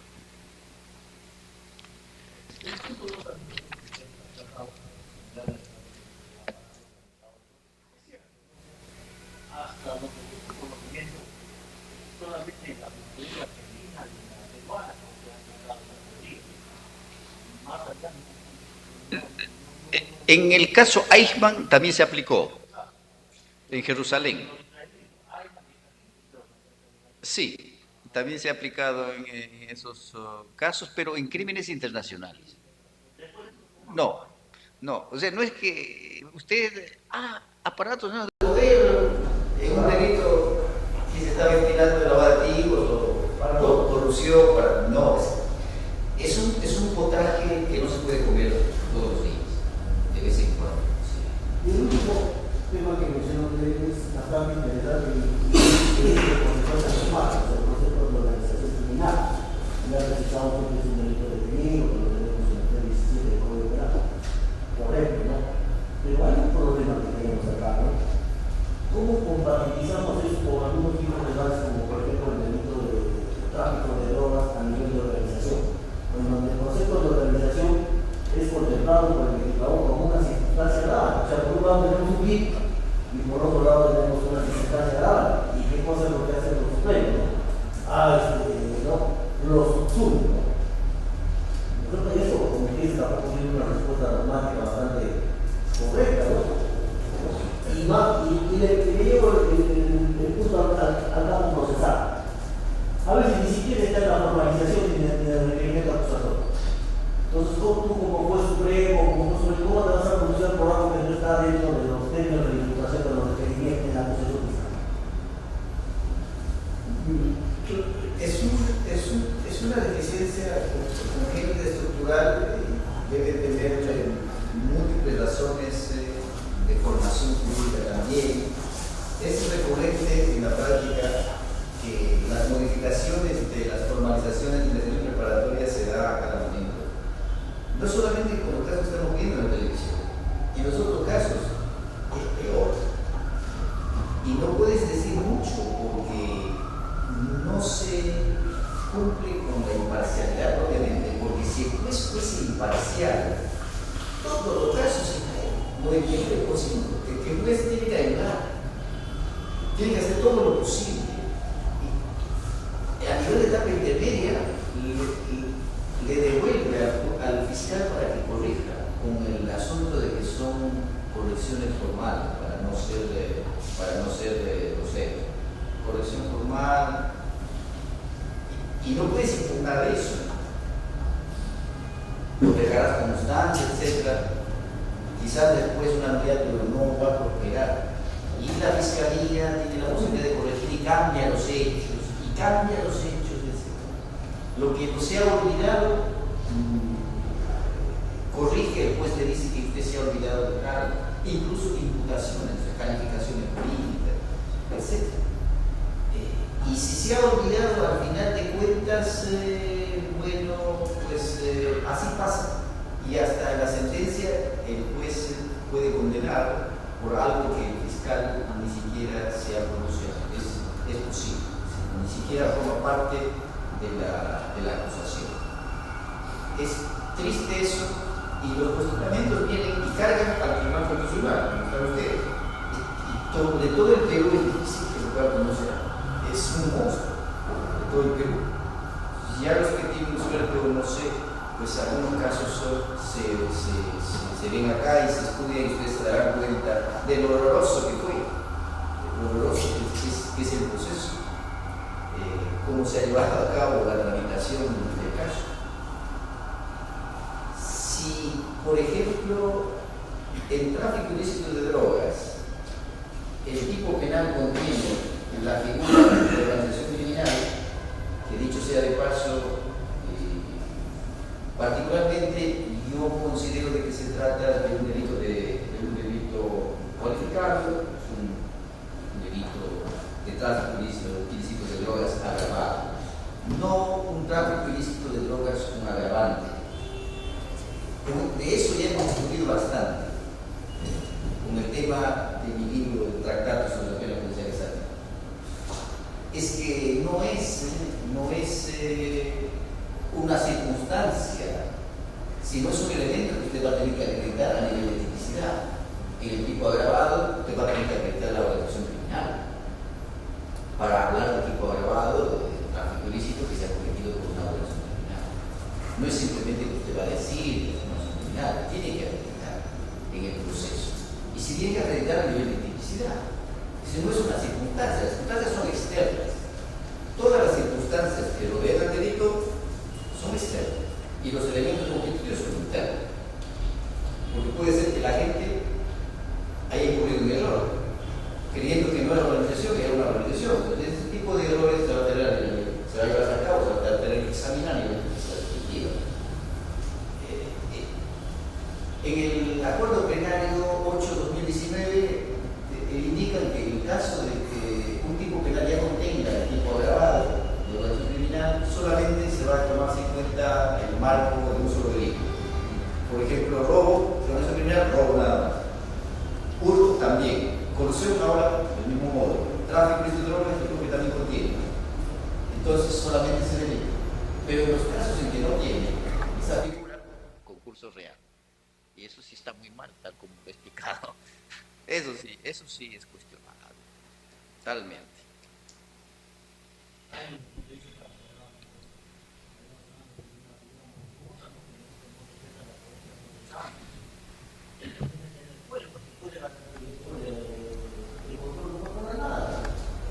Para decirlo con la frase de título de comunidad de piedra,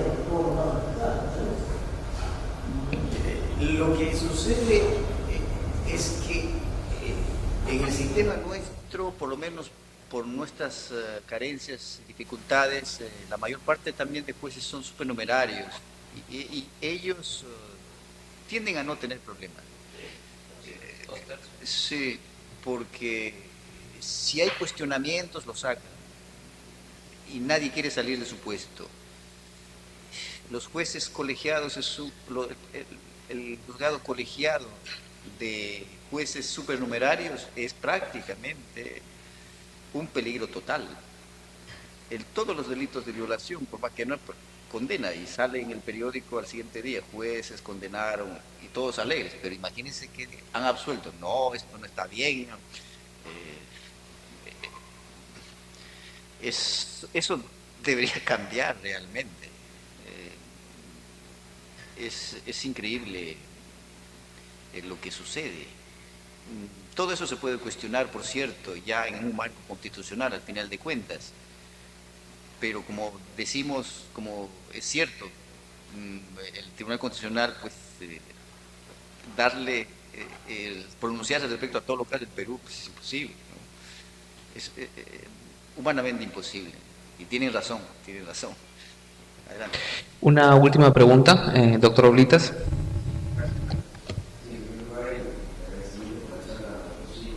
Específicamente es sobre la teoría de infracción del deber. ¿Cómo diferenciar o qué elementos técnicos tendrían que aparecer para diferenciar una infracción administrativa? Más allá del tipo, ¿no? Más allá de la tipificación como tal, que para la verdad, como usted lo precisa, pues obviamente una tipificación tan exacta no existe, ¿no? Pero ¿cómo se podría diferenciar para poder aplicarlo?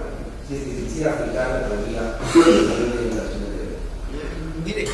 Mire, la infracción del deber es parte de una competencia institucional. La Administración de Justicia, por ejemplo, es la institución. Si alguien pertenece a la Administración de Justicia y son delitos cometidos por funcionarios, casos de prevaricato, colusión, peculado, etcétera, siempre se presta atención a normas administrativas y dicen enseguida se infringió el deber.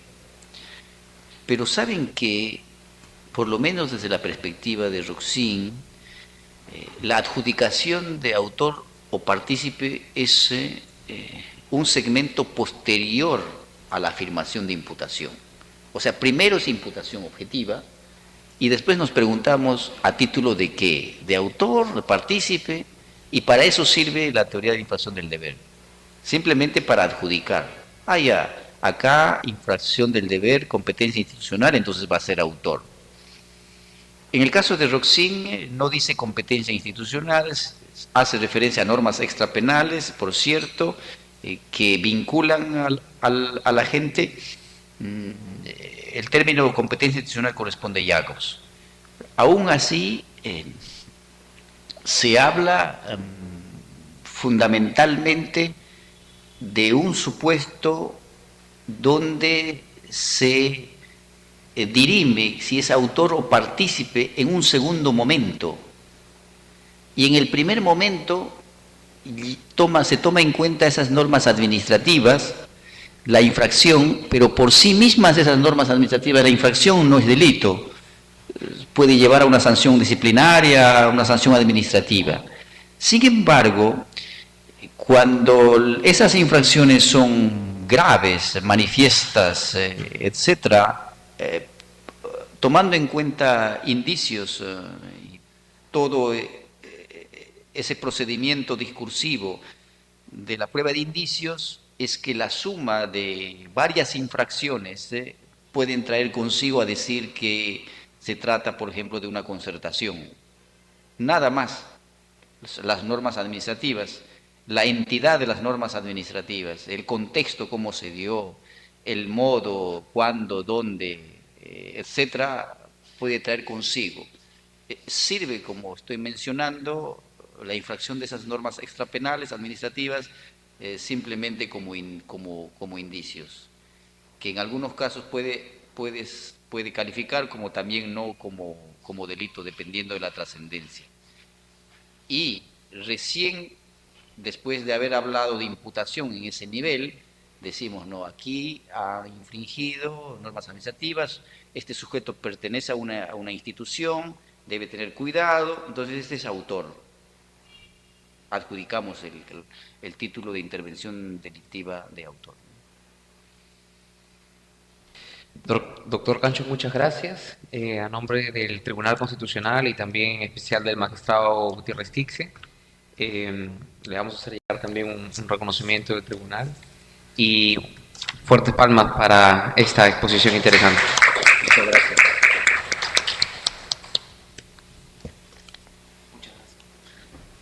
Muchas gracias. Muchas gracias a ustedes.